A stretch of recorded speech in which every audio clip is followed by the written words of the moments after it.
All right, so as always, you will grab your measuring cups, you will grab your side A of clear cast epoxy and start pouring it into your cup. Then you will grab your side B and you will make sure that you have the same exact amount inside of the cup. Once you have both sides in it and you're ready to start mixing, you will grab your stick and you will mix it really well.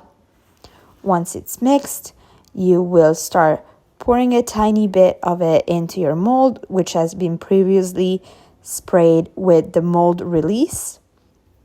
Once you're ready, you will grab your lavender flowers or whatever you decide to put inside of your mold, and you will start setting it inside of the mold on top of the first layer of resin.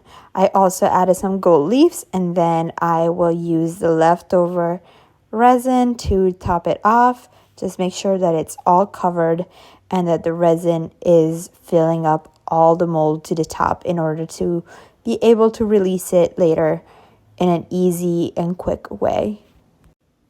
And you can always use your stick in order to make sure that everything is looking exactly how you want it to look.